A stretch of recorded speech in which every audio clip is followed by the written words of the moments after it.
Well, you can, but I'm not on. It's still updating. Oh, well, I'm going to go ahead and get started because it's, we said, do we say 240 or 245? 5. We're started. It's 2 minutes delayed, so if somebody's tuning in, it'll be 2:45 by the time it shows up. So today we're going to talk about recording classes, why to record classes, and how to record classes is our objective today. This is a modified PowerPoint, just kind of make sure I didn't forget stuff. But then obviously we'll get off this and go to the other stuff. So let's see. My mouse is over here. We'll get to it. So our objectives today, we're going to answer the question why I think it's good to record every classes, how we can record those classes, and then what we can do with the classes. Those are our 3 objectives today. So number 1, why should we record every one of our classes? And I really strongly believe every one of our classes. I've been doing it I've been recording classes for 5 years. I've been recording every class for the last 3 years. Probably recording classes before that, but not every single one. So why? So the first reason I think, when we talked about universal design for learning and how to reach every single kid, I think recording classes is one great way to connect with kids of different learning abilities, because we know they don't all learn at the same pace. We know we don't speak at the speed that they hear at and they learn at, and they miss things. And it allows any kid of any varying learning level to go back and review at their own time and their own pace to hopefully get that material that maybe Mrs. Brown went over just that much too fast for them, or they are, just didn't catch the first time. So also is big for kids that are behind on their reading. If I teach and supplement my teaching with reading, and I've got somebody who's a bad reader, I think it's a great way to make it so they maybe have a better chance of getting my content without having to read it. Not really a replacement. I don't think many kids will watch a video if they can read it faster, but it's just another way to do it. And some students just remember things better when they listen. Allows them to play it when they're in their car, on their iPhone, on their Android phone, wherever they are, they can listen to it. So that's the first one. It's also great for kids that need remediation. If you've got it on there and and it sounds like I'm saying the same thing, and kind of I am, but it allows parents to intervene and help if they can watch your video and understand what you're doing in class. And if you're in a class that, like yours, Judy, where you're doing math examples in an algebra class, if you use different examples and record different examples in each class, then the kid who's having problems in Brown 2, you can say, hey, watch Brown 1, you can get a whole different set, and possibly allow kids 3 to 4 times more sample sets on a problem by recording them and doing different ones. Because you can do any of the math problems, but the difference between the problems might make something turn on inside for just a different example as opposed to watching the same one. And that's what I just said. Using different examples of the same thing might make it so kids get it. Okay, obviously for students that miss class, I try to teach my class to the kid who's absent. So when I'm teaching, I try to point at things, even though the kids may know what I'm talking about. I try to highlight things.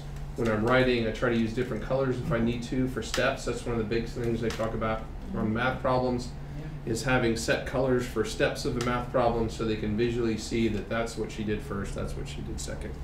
And then we're going to talk about what I do with them later afterwards. But it's great for the kids who missed, because we can't redo an 80-minute class. The kids come in and they say, what did we do yesterday? And I say, it's on the calendar, go sit over there and watch, right? Because I can say, we talked about this, but that's about as far as I can get. And I don't mind helping kids during intervention. Obviously, I want to do that if it's something that they don't understand. But to get the initial lesson, you can't do the whole initial lesson in an intervention class, or you would have done it in 45 minutes yesterday too, right? And this is where I talk about the virtual absence. ADD, ADHD kids that phase out. I'm one of those. In a 45-minute calculus class, I was there easily 20 minutes at a time, but I frequently remember coming back into Mr. Bryant's room as my calculus teacher in high school and being halfway through a calculus problem that he's doing an example of and having no recollection of how we got there, because that's just where my mind was then. And if I had something like this, I would be able to go back and say, oh, this is what we did, right? So being able to get the kid that's what I call virtual absence out of class, and it could be other things too. It doesn't have to be ADD, ADHD. It can be kids who had a big, problems at home last night, worked at night, really tired, fell asleep. Which doesn't necessarily mean it's a bad kid, right? I mean, they can just be human. Huh? They can just be human. They could just be human. Oh, that's and good. I mean, I had a hard time in the PD we did the other day. I liked the PD. I thought it was good PD. I thought the presenter was a little bit dry. I mean, it was something I wanted to know, but it just wasn't presented in a way that I could get. It doesn't mean I'm a bad person, because every once in a while I did doing these things, and then luckily they weren't slidey chairs like this one, or I would have fallen out of them a couple times. So that happens. The other reason, and this is a big one, is building a repository of your own lessons. It's great if you've got a whole bunch of lessons, so that like tomorrow I'm not going to be here because I'm getting my wisdom teeth out tonight. And if it wasn't, there's a project they're going to do a blog post. But if there wasn't, if there was a lesson I was going to do, I could just go boom to last year. I'd puzzle it, and my class goes on. It doesn't fall behind. In math classes, you will be lucky if you have Miss Evans or something, right, that can teach your class and step in. But if you have somebody who's not a math teacher, how do they step in and teach your class, right? I mean, there are very few classes that your sub is going to step in and teach. Whereas if you have it recorded, it's that much easier. So those are the whys. I don't have any other whys. This is the last one. I think it makes you a better teacher. I truly believe that. I think if that's, by the way, I said this. I put this email the other day. In my humble opinion, is that an Air Force phrase? Maybe that's an Air Force phrase. Well, I looked at it, and most kids looking at it would actually giggle. Well, that's a term we use in the Air Force. I guess I sent that to Brian McKnight, and he's like, "What?" So I guess I thought everybody knew that. One of those It many looks like, phrases. well, it just looks like I'm ho. In my humble opinion. So I do. I think if you know people are going to might watch, that it's going to be posted, that you're going to try it maybe only that much harder. But, and if you make a mistake, you don't have to post it. I mean, this is live. If I make a mistake and somebody's watching, is anybody watching, Dan? Last week we had 2 watchers. We're working on it. You're still loading up? Yeah. Okay. So, but I mean, if I make a mistake, people are going to see it. But you're not going to do it live, right? You're just going to do a recording and post it. I've had classes where students are like, why is only block 2 posted? Well, something happened in block 3 that I didn't want to post, maybe. Or I messed up and didn't set my recording right, and so I didn't get any sound, which happened more than once. Then my USB headset's on, and you hear this nothing, in the background, because I didn't have the right mic. And I didn't even check the mic today. I'm assuming I have the right mic going right now. Yeah, like a So- video. Anyway, so that's my last thing. So how do we record classes? It's actually super easy. All you need is a microphone. If you don't have a microphone, all you have to do is ask. Here at National Trail, everybody else has everything else that they need. All you need is a projector and a digital whiteboard, and you're good to go. If you don't have a mic, these are the 2 kinds of mics that we have available. In the high school, there should already be one of these mounted above your whiteboard, because we paid for that with a 1-to-1 grant when we were in it. But we can put those on a desk. That digital blue one gets really good sound pickup, and it just sits on a desk. So as long as your desk is anywhere close to the front of the room, we can set one of those. And all you have to do is ask, can I get one of those? And that's how small. Oh, wait, it's not even pointed the right way. That's what they look like. Right there. My arrow is nowhere close. I don't know what just happened. Here's an arrow. There it is right there. I didn't know I had. There. Now the arrow is pointing to one. There you go. So I don't know why I had that one up there. Okay, so if we want to record, in general, we use a smart recorder because we've got smart set up on all the teachers' PCs. We want to test our mic to make sure the audio works, and then we just hit the record button. So how do we do that? I'm going to go ahead and go to the settings. So everybody on their desktop should have a shortcut to their sound. And if I double click on sound and go to recording, in my case I've got a Yeti mic. Your case it would say Snowflake or Digital Blue or whatever. If I see the volume going up, down, I'm pretty good. I'm probably set. And I can see that one is set as the default audio device right now. I don't know what that other microphone is that I see right there. I wonder what that one is. All right, network administrator. It's not So letting me sign in default on this. device. And I wanna disable this one because I don't even know what that one is. Julio. So I'm gonna make that one go away. In fact, I'm going to disable You have another computer. these other ones for recording. It's still not on? No, it won't let me in now. What do you mean? What do I do? Okay. So anyways, the other thing you can set on the audio, I'll get you one in a second here, Dan, is you can double click on it, and right here on levels, I always bring it up all the way to make sure I get the most sound I can. Now, if you do that and you listen on your recordings and it sounds too loud, you can back this off a little bit to try to find the sweet spot of where you know, your sound level and the recording level works out the best. And because mine's so far over there, that's why I usually have it up there. So that's the first thing. I always check my sound. And if I don't plug in a USB headsets, if I don't have anything else in, I don't have to check it again. But when I plug in headsets and unplug it, sometimes my sound gets messed up. So then I've got the smart recorder icon on my desktop. And this is a one-time set check too.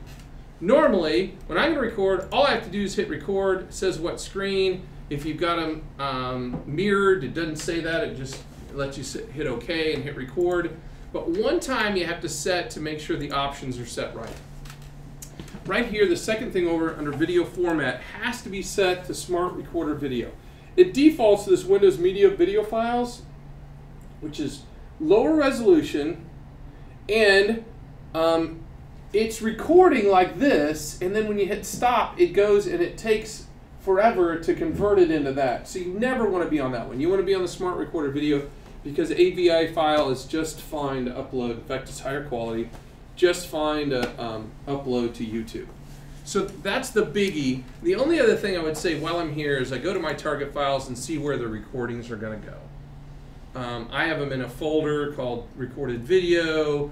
You could just browse and say I want it to go in my videos file, wherever, just so you know where those things are always going. I'm sorry, you went to target files? Yeah, target files. I just check where the default save directory is, and I have it set up on a thing on my desktop, so it's really easy to move to YouTube when I'm done. Yeah. So that's what I have a folder on my desktop that says recorded video, and I just drag more. So that's where it needs to. Yeah, you don't have to have it there, but I like having it. I like making it easier. If I made it the default. Right.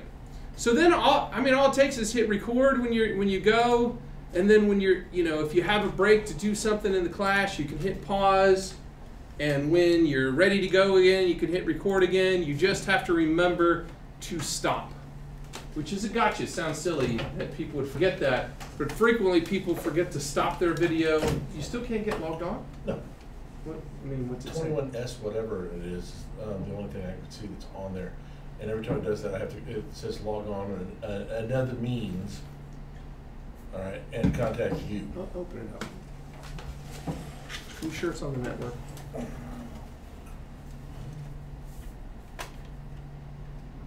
I'm getting frustrated too easily.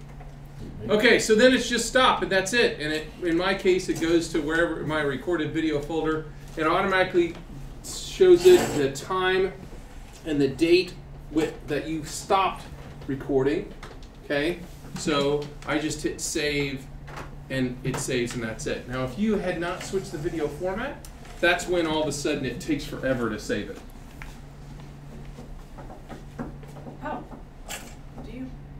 When you put them up on YouTube, you always keep a backup file on you always keep. I would say no. I mean, okay, I have a huge file on my folder on my computer, but I still go through every once in a while and delete them. There's no reason once they're on YouTube to keep them.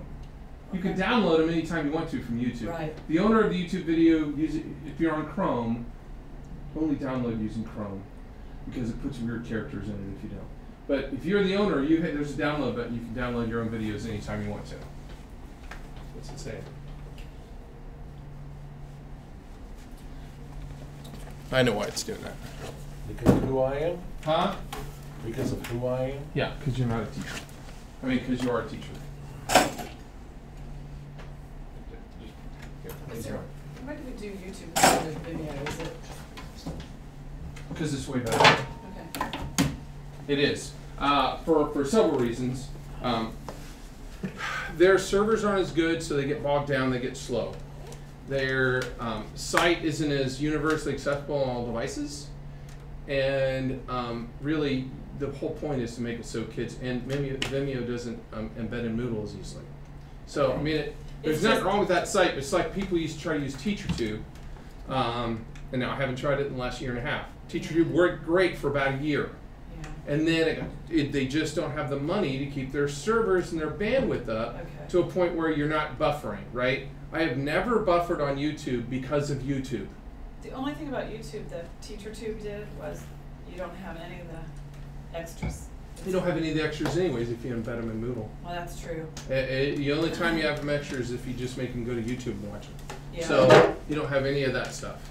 Yeah. So that's why. So they're, well, we can talk about it later, but they're made so nobody else can log on a kid's take-home laptop and then take it home. You don't have any extras. Is that I thought It hadn't gotten policy yet. That's why I put them on Edpuzzle, because I thought there was no extras. So Well, it's the same thing. Yeah. I mean, the Edpuzzle strips out all that extra stuff right. too. We'll talk about Edpuzzle in a little bit. The great thing about Edpuzzle is you can see that they watched it. They can't fast forward. There's good reason to use Edpuzzle too. Edpuzzle also doesn't really slow down because it's really wide. It's buffering through YouTube. It's not like Edpuzzle's downloading the video. Right. They're just presenting the YouTube puzzle through the Edpuzzle Right. site. So anyway, so that's all there is to record. There's nothing else to do when it comes to recording. You just push the button and push the button. So recording's simple. It takes no extra time. Once you've set it up, you're done. So the next thing is actually uploading items to YouTube. And we're going to talk about some of the things on how to get them on YouTube. And if it didn't work, I had some screen captures and a reason to have this. So why do we use YouTube? We save drive space. It's universal access. It's quick and easy. You can drop it and go. Once we set our default permissions, we don't have to do anything else. So I'm gonna go to YouTube first and look at. Well, you know what? I'm gonna go ahead and show these slides first, and then I'll go to the YouTube. The thing is, I can't set up a brand new account now. The act of doing the YouTube upload, and you can see on the screen capture, my default is unlisted. Okay, which means that you can get to my video by going to my link on my site, but nobody else can just Google and search for it. Now my PD videos are shared, but all my classroom videos are always unlisted. I don't need anybody else to find me interacting with my students, calling on Jimmy or whatever, or Jesse or whatever. So they have to be coming through my classroom to see that. Yes, could they still find it? Could a kid email the link to his friend and say, hey, watch me when I did in class? Yeah, sure they could, okay, but no random person's going to find you, okay?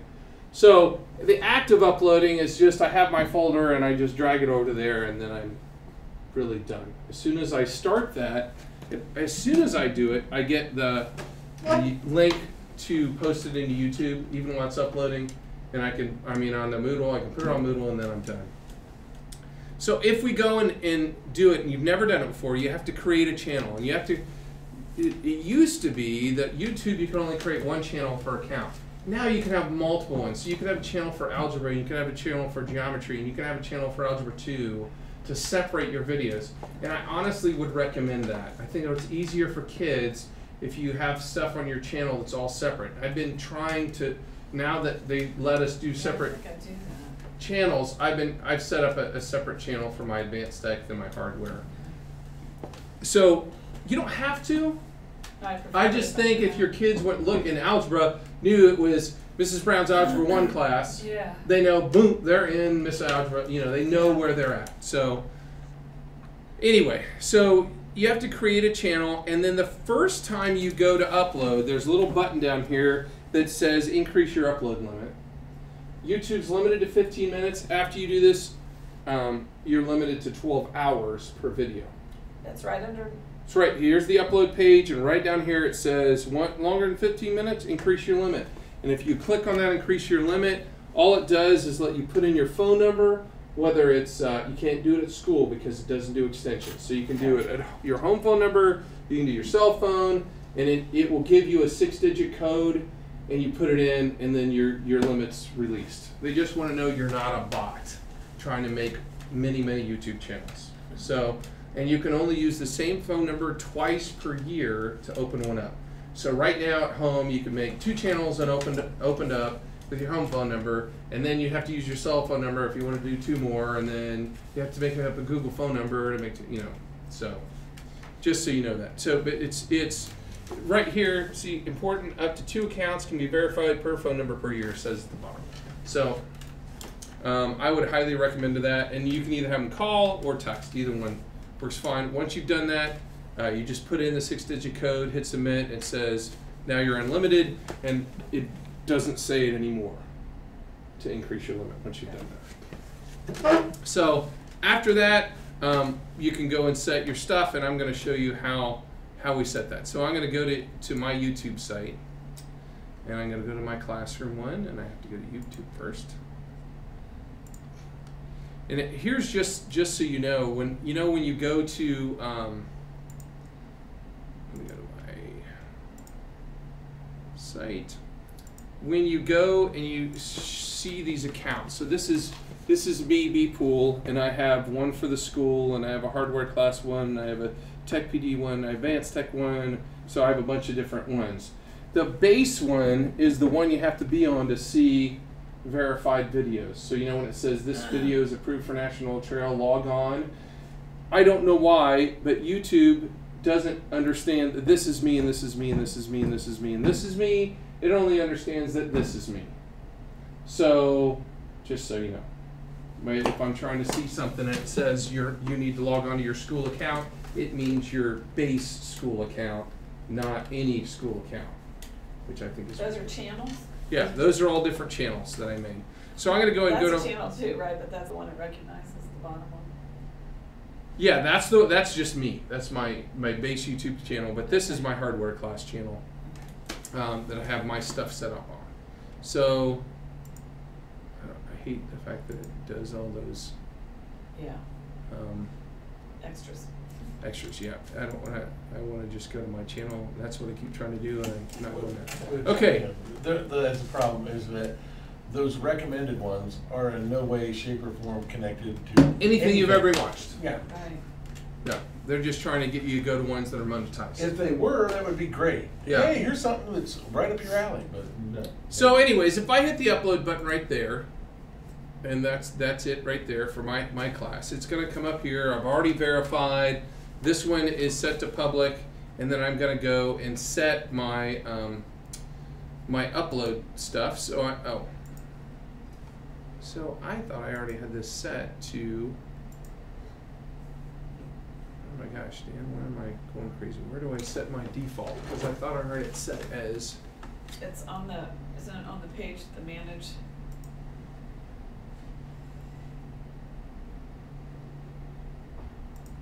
Manage account, whatever. It used to be right down there that I could click on it. I haven't done it for so long. There's a, I know how to upload. once you upload it, then it lets you make it private or public. Right. But there's a set default settings. Set default upload settings right there. That's what I want to do. So upload setting on audio, it's just changed. There we go. YouTube, I go to youtube.com/upload, and then what? It just said that's where I was going. So your video called sign into YouTube, go to the top right, select your, I do it through Creator Studio now. Much of these things have changed. Well, I told you, that's why I couldn't actually find it. I mean, we were talking the other day. I was like, you can do that? Yeah, Creator Studio. We're learning how to do it now on the fly while I'm reading this. So I go to Creator Studio, choose your default settings, click Save. Choose your default settings.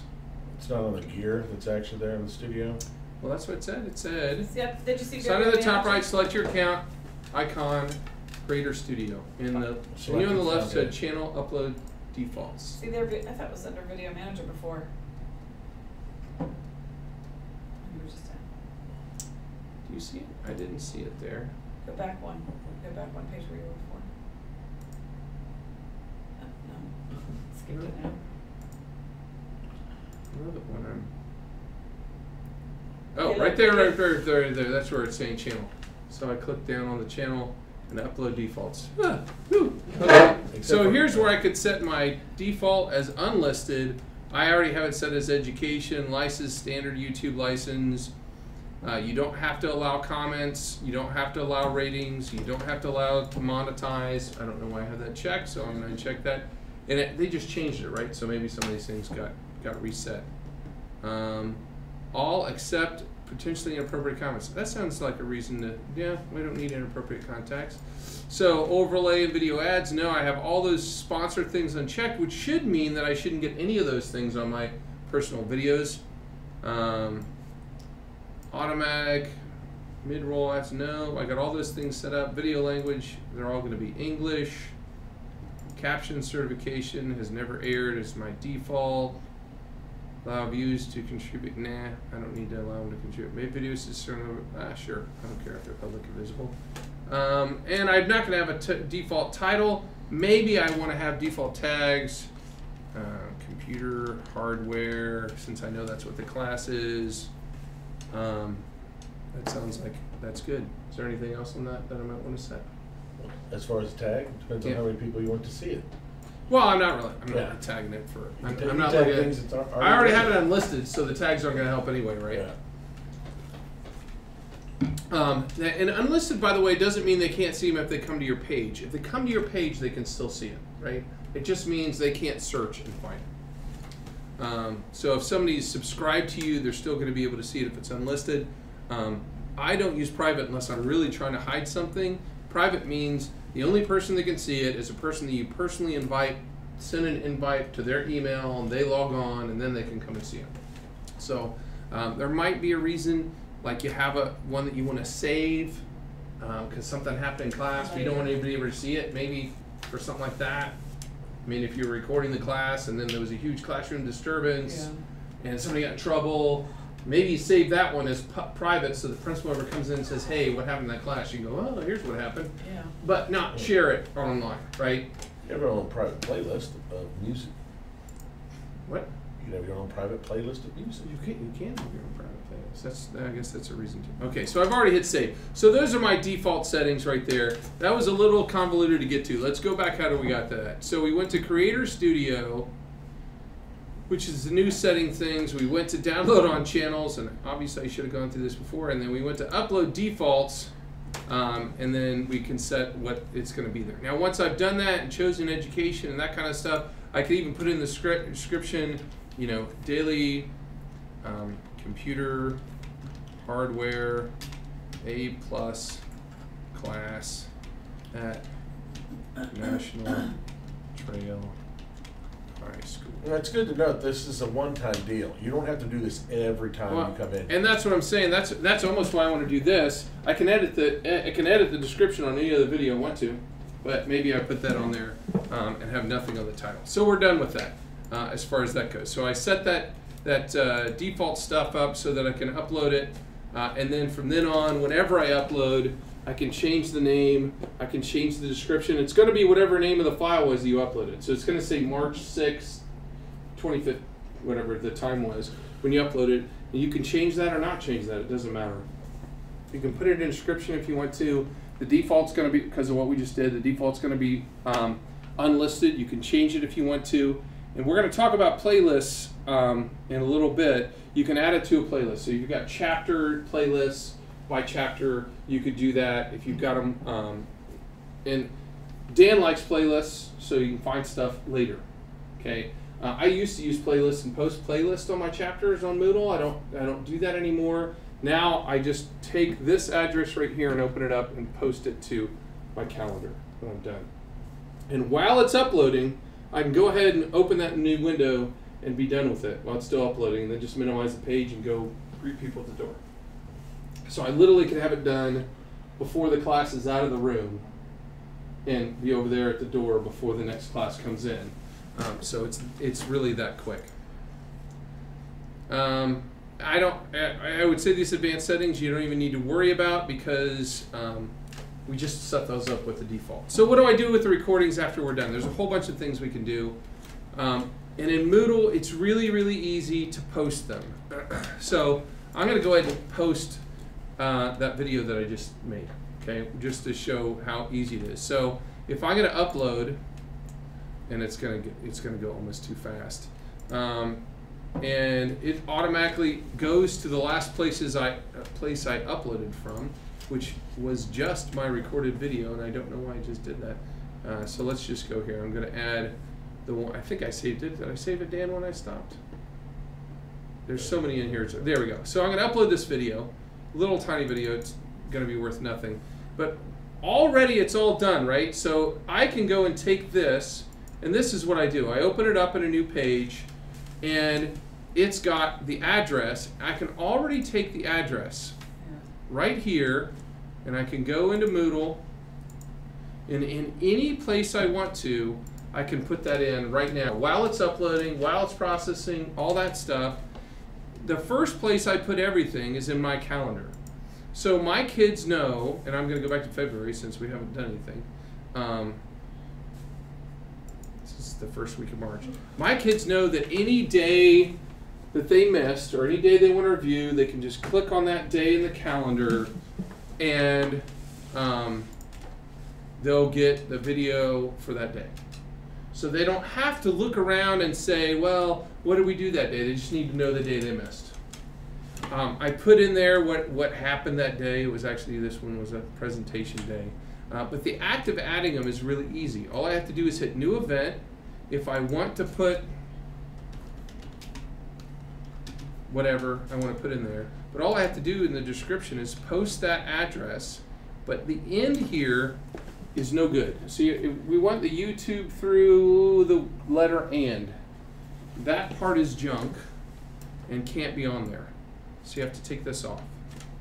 So it's everything up through and then I just copy that and turn it into a link by hitting link and pasting it and say create link, and then I'm done. And that's it. It automatically embeds it in there, the video's there, that's it. That is the same process in any single Moodle activity you want to put it in. If you want to put it in a test, you want to put it in a review, you want to put it in a blended learning activity, you want to put it in your calendar, all you have to do is paste the link, make it a link, and hit save. And Moodle takes care of embedding it all. 1.9, it used to just do it with a link. It doesn't do that anymore. I don't know why. Oh, totally found that out. But I ended up putting the embedded code from well, the embed code is harder. It's huge. Yeah, it's easier to do that. As long as it, and it doesn't have to be those words, right? I could, if I wanted to. Oh yeah, I mean you could put any word here. I could put Nan.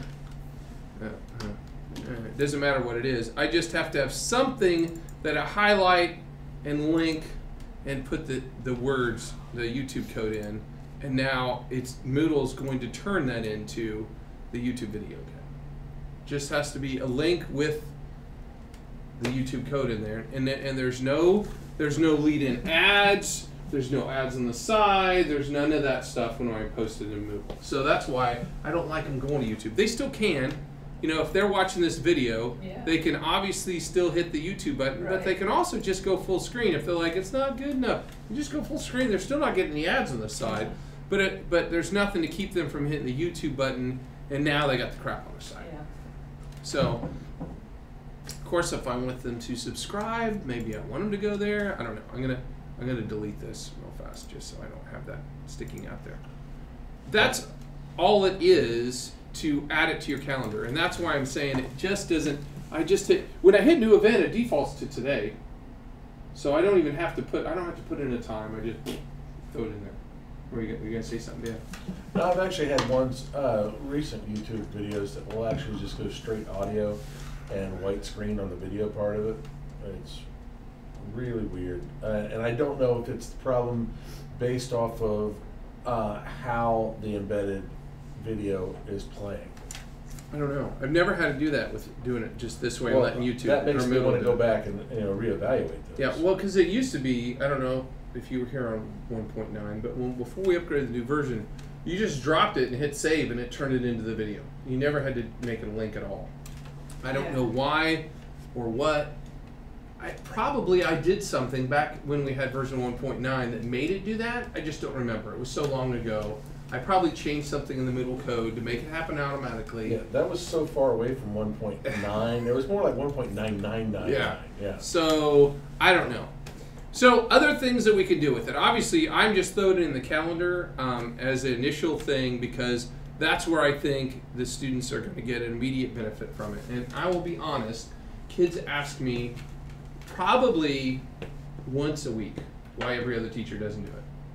It's not like Calendar? kids don't do it. Yeah, like why is everybody not doing this? And I'm like, it's up to them whether they want to do it. You know, I'm not here to say you have to do anything. I'm just here to give the teachers the tools to do whatever they want to in their class. I've never honestly gotten familiar with It's just the calendar like that. it's just really that's simple, right? And you can when they come in and say they missed class, what day did you miss? Tuesday. Well, go click on the calendar. It's on Yeah. Tuesday.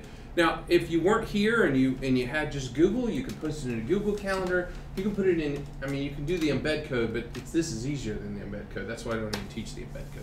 So your calendar takes you right to your Moodle page? Is that what it does then? Well, if they sign in, well, first of all, if they sign in, because it's on the course calendar, the pink is my Moodle course, right? So they can see on their calendar when they're signed in every single day that we've had class. So if they know they missed the 8th, they can just click on the 8th, and then they go straight to whatever we did on the 8th. So, and that's true of anybody that's in my hardware class. They're all. I mean, obviously it's not March, so I mean it is March, but we haven't had class in March yet.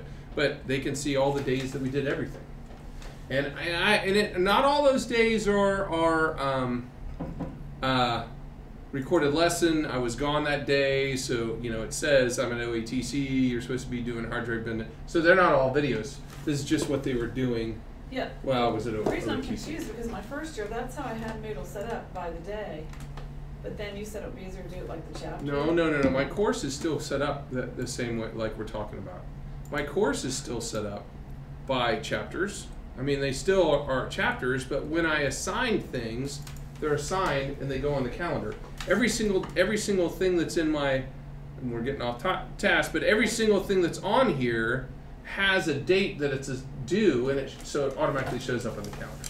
So I'm not using the calendar view in my class. This is the chapter view of all the stuff that's going on in the current chapter, but they know on. Well, here, let's... Is that going to be a tech day we can go to? Which one? How to... Connect with the calendar. Oh, there's nothing to it. When you set up the thing, all you have to do is put the date on it. As soon as you put the date on it, it shows up in the calendar. Every single thing in Moodle has the ability to put dates on it. All you have to do is click, so if I said this one was due a certain date, all I have to do is hit, it's enabled, and it's due on March 8th. And that's it. And when I hit save, now on March 8th, that's on the calendar. Every single thing in Moodle has a spot. I got to think about that because mine always do the next day. Their homework assignments day. Yeah, and that's where you might not want to do it though, right? Yeah, I mean, it depends on the class. Mine are project based, so Yeah. I mean, not that we don't do a lot of them because we do. Yeah, I do. In fact, the kids are probably going right now with all the projects that we do in my class. In your class, you might have homework every other day, so do you need it on the calendar when they know it's due every day? Right. And I don't know if daily homework needs to be on the calendar. Certainly could be on the calendar, but That would be good for the project. yeah, for obviously tests. I think it's really important to put tests on the calendar so they don't give you the I didn't know we were having. How many times have they done that to you? Even though it's on the calendar. I didn't know we were having that test today, Mr. Poole. It's been on the calendar, all year. And we talked about it in class, and we just did a test review last class. What do you think we're reviewing for? I would love it, though, if you could actually move the calendar to the middle. To here? Yes. That isn't even an option. I know it's not, but I would like it. Just so it's a little bit larger, and it's the first thing that actually would pop But up. see, I like it smaller. Yes, if you click on March, all right, 2018. Yeah, it's huge. It'll pop up, huge. So But the answer to your question was, that's I the problem still is use the chapter view, Yeah. but everything's on the calendar. And you can actually,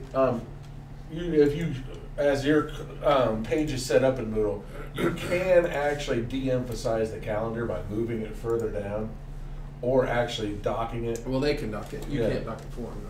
Well, yeah.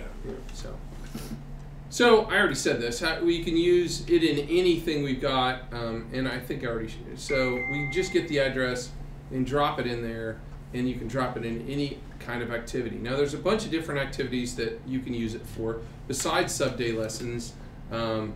I've got blended learning lessons that they watch a video and then answer questions. There are tests that they can do. You can put in your class calendar.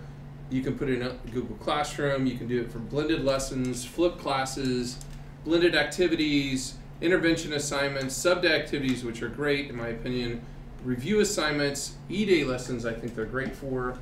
And the great thing, especially about E-Day lessons, is, you know, we have to have an E-Day lesson set up for if we do it. If we have an E-Day, and we have to have it open in March. I'm not going to use anything that I set up in March. I mean in November. I'm not going to have anything that I set up back in November because it's going to happen in February or March. And if I've got those classes recorded, I can make my E-Day exactly what I want them to do. And I usually make it a test, so they watch the video and take a test. I have immediate feedback.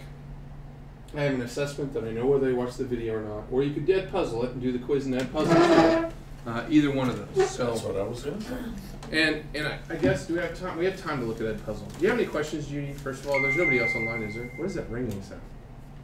It's correspondence.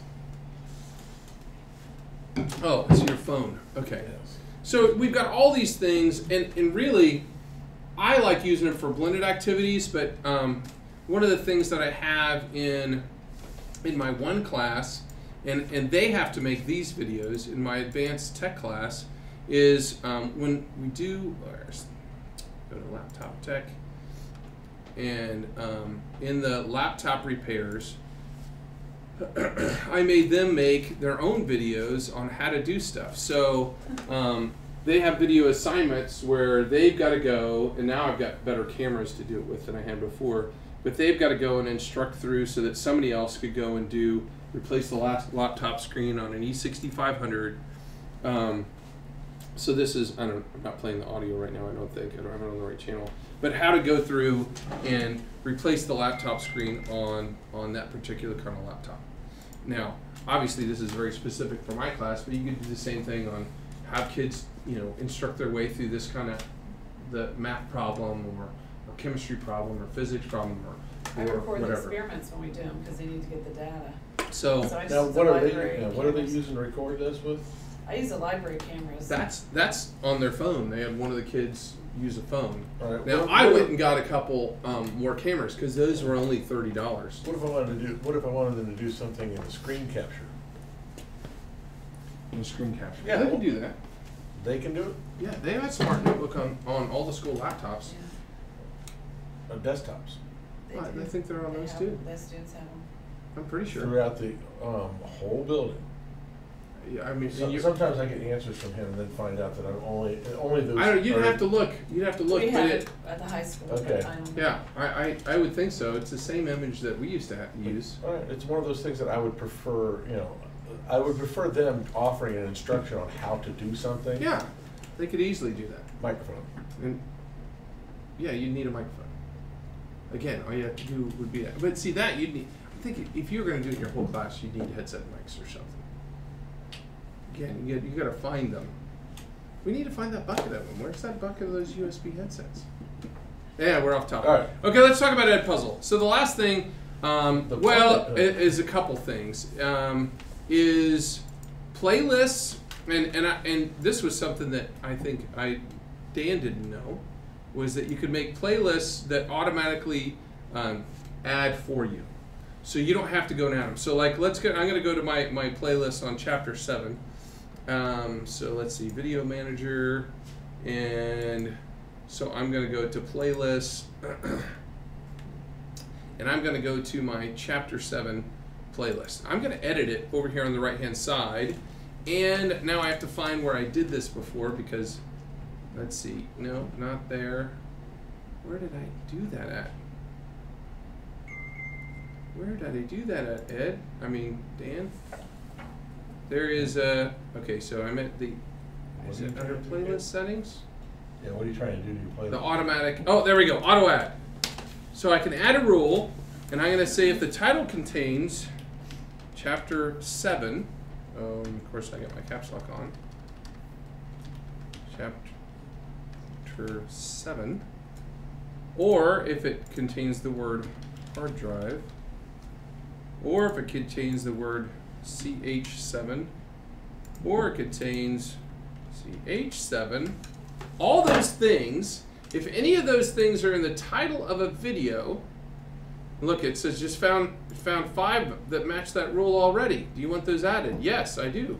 So I click that. So now any video that I upload that has the word hard drive or chapter 7 or CH7 in it, it's going to automatically add to this playlist I've got called CH07 Secondary Storage, which is the title of the chapter. So when you name them, it'll automatically add it to the playlist. And I really probably should go through that a little bit slower than I just did, since I just befuddled through where to find that. So the thing about playlists is you can tell the kids and for yourself find them later really easily. So I went to to the new Creator Studio, and then I dropped down under Video Manager to Playlists. And these are all my playlists, and I can add playlists on the fly. I can click on it right here. If I wanted to add a new one to chapter 15, I could say new chapter 15 laptop repairs, which is what I think that's what chapter 15's over. No, it's on purchasing PCs. PC purchasing. It says PC download and assembly. PC breakdown and assembly. I think it's because we were showing how to break one down and put it together for that. So I really shouldn't add that, I guess, because I already have one. But once I've got it, okay, I'll go down here to this one. So I've already got the playlist made, and it's got these certain ones in it. But I hit edit over here, which is editing the playlist. And then I went to playlist settings. And then I've got this where's it at? Oh, auto add right there. So it's a public playlist. I manually order them. I can add, I can say, hey, anytime there's a new one, add it to the top. Otherwise, it goes to the bottom. And then I can say auto add, and then I can make those auto add rules like I just did and put in words that I want to make it automatically go. That's just for public ones? Well, no, you can do it for any. I could have this as a private one too. So to organize you, okay. So yeah.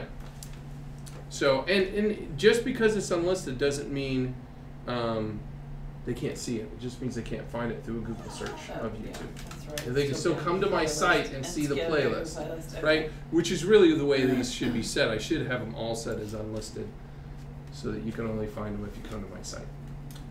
So playlists aren't necessarily a bad thing. No. I'm not saying. I never said playlist was a bad thing. I just think it can get confusing for people sometimes if you go too far into playlists. And I mean, you simply could actually just drag. I mean, when you have any video actually open, you can add it to playlist or multiple playlists with just a click of the boxes on it. These are really old videos. That shows how long ago I made these. We haven't had those Columbus Micros videos forever. And everybody's looking at a white tower and they're like, wow. That's what I'm saying. And I'm like, although I still have the same screwdrivers. So, okay, so the last thing we were going to talk about was Edpuzzle and Edpuzzling a video. Now, Edpuzzle, if you've never used it before, I need to be on a specific video. I'm going to just pause this one right where I'm at. Edpuzzle is an add-on to Chrome. You need to add on to Chrome in order to get the nice easy button right there to edit with Edpuzzle.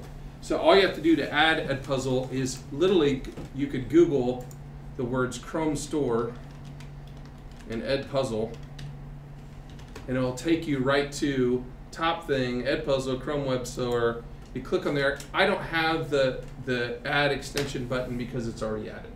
Oh. If I didn't have it, it would, what? You can even spell Edpuzzle with X's, and it will still search it and find it. It was if you totally. That was really good. Did I put X's? Yes, you did. All right, see, and that's it still how, found it. That's I was how like, wow. smart it is. So once you have it added, then every time I'm at a YouTube video, it has edit with Edpuzzle. It does not have to be mine. It could be anybody's YouTube video. Whether I uploaded it, Dan uploaded it, Edgar from Yugoslavia uploaded it. In fact, I have one in my one playlist on a one day. It was like I wanted to see if they were paying attention. There was 4 videos in a row, and the third one was all in Indian. There was an occasional English word, just to see if they're even paying attention, and it stops like 45 seconds in for a question and says, "Are you still watching this?" Because this is in Indian. I don't know why you're watching this video. It was Mr. Poole's very dry humor, and they got mad at me when I came back. But anyway, so to edit it, all you have to do is click Edit with Edpuzzle, and it's going to say, I guess I'm already logged in. So we have some options. The first one is to crop the video. And obviously we don't have a lot of time to do this. Have you used Edpuzzle before, Judy? We have a whole class on Edpuzzle, but it lets me crop it, so I could take a 2-hour-long video and turn it into 30 seconds if I want to, and say I just want them to see this part of the video. Then I don't do audio track or audio notes. I've had horrific trouble with that. Have you ever had that work? Never had it work. Sat for hours. So I crop, and then I go to questions, and then anywhere I want to, and you see as soon as I went to questions, it's cropped to where I want it, and then I can go and say, hey, right here, I want to add a question. So I just hit the question button. It says, what kind of question do you want to add? Or and comment. We've got open-ended, multiple choice, and just comments. The comment one's actually kind of nice, because you could actually bring the person back to pay attention to what they're doing right. I have done that before where I said this video is great except for right here because he shouldn't have the power plugged in when he's doing this, right? Yeah. I mean, because they've got, like, if the power is plugged in right now and I was breaking this down, which I've had other people's video that they see show the power cord still plugged in. They said, in our class we always make sure the PC's unplugged before we put our hand in it. I don't care if the other end's unplugged. I want this out of the back of the PC, right? So I could add a comment right here. Like Dan was just saying, I said, hey, make sure it is unplugged. And then hit save, and now you see it pop up there. So this video is now going to stop right there until they read that and hit the word continue. And then I can go and I can move my thing someplace else and add another question, and it's pretty easy. When I'm done, I hit finish, and I didn't ever log in, so I have to log in. Me, and I can add it to any class that I have set up in Edpuzzle. I really don't want to do this because I don't want to add this to my class right now. And then share the link on to my site. And this one you do have to use embed code to put it in to Moodle, but the great thing about it is that when you use this, that, let's see, I'm pretty sure I did, one of these was Edpuzzle. No, that's a reading one.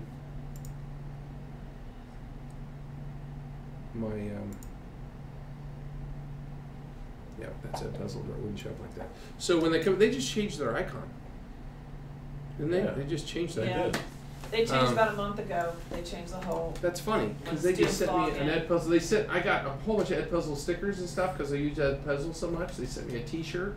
It's a woman small. I don't know why they thought I was Brianna, not Brian. And I need to find out if there's somebody who takes a woman small that wants the Edpuzzle T-shirt sitting on mine. Anyway, so that changed. But when they go and watch it now, they have to watch their way through it and stuff. So we're basically out of time with today's class. Yeah. Do you have any questions? And do you have anything to add that I didn't mention? No. If you want to know more about that, we do have other stuff on Edpuzzle, and we'll probably go more into that somewhere down the road. But you have the basic gist of actually working the thing out. Later on, you'll find out about how it actually works better in Moodle, and how it also can work in your Google Classroom and so forth. But for the most part, the recording is really where it was at. And the fact that you probably should actually be doing it. It's that simple. It is. It's just too easy not to do it. So, I mean, I say in here, how long does it take? 2 seconds to press record and minimize it. 2 seconds to stop recording. Maybe 20 seconds to upload. At most, you're talking about 1 to 2 minutes in your day to add all your instruction for kids to be able to get to anytime, anywhere. Now, here's the question that I always get. Do kids actually watch it? Well, I don't watch it.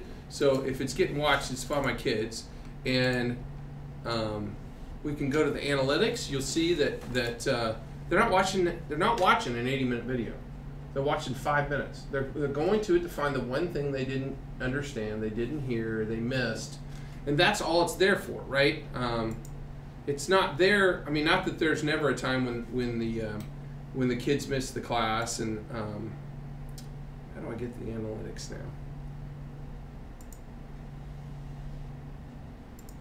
Used to be so easy. There's all my videos. Where is the? Is it over here now? I'm really confused. I'm already on my channel. I guess it must be on Creator Studio. Where are they at? I used to know. Oh, there we go. There's the analytics. So, you know, how many times have kids come in and watched in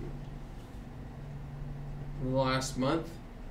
1,407 minutes. Average duration is only a minute and a half. That's not a bad thing.